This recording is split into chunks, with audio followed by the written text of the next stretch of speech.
Asia is the largest, most diverse region of the 6 United Nations continental regions.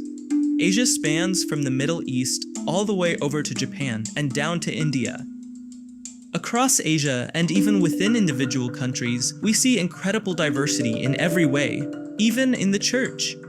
Every 100 miles, there's a different experience of Christianity in both practice and persecution. One thing to note about Asia's religious history is that almost all major world religions, including Christianity, began in Asia. Like in many places though, the history of colonization throughout Asia makes its church history complicated.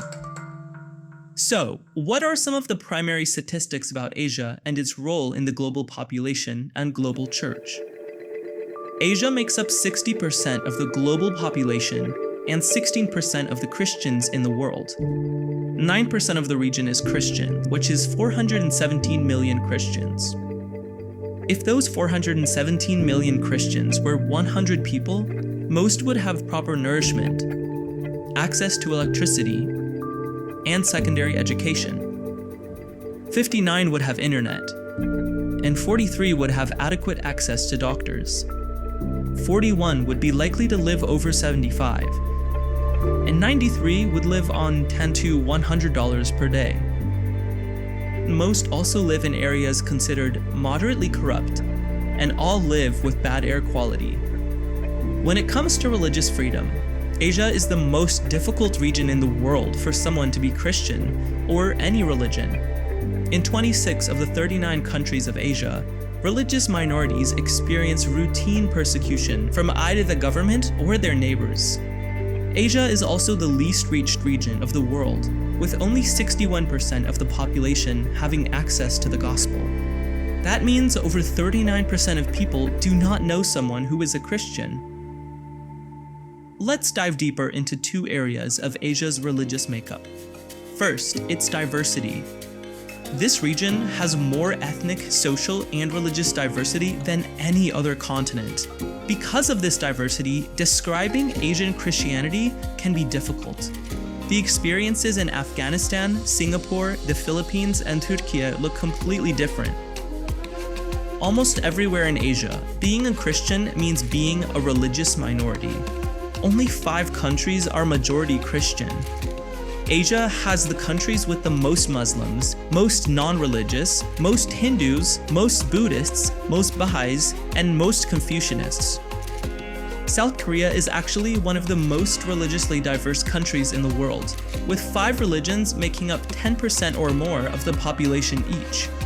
Despite this religious diversity, there is a widespread belief in Asia that your ethnic group is synonymous with certain religions, which makes it difficult for someone to follow Jesus. So many Asian Christians have to consistently persevere in their relationship with Jesus, as neighbors or family members of different faiths disapprove. The second area to dive deep into is the growing church in Asia.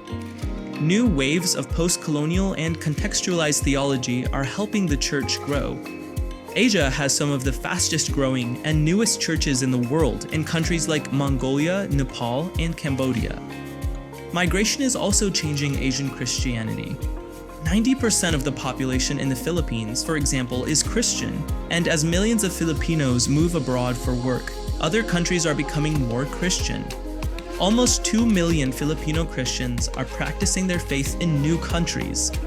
In the Middle East, on the opposite side of Asia, 5% of people are Christian, and 18% of Christians speak Tagalog, the most widely used language of the Philippines. As we look to the future of the Asian church, something important for us to know is that Asia contains the 2 largest nations in the world, India and China. Large house church movements in China and growing Pentecostal movements in India are leading to more people practicing Christianity in these historically non-Christian nations. What happens in these 2 countries could determine the future of the church in Asia.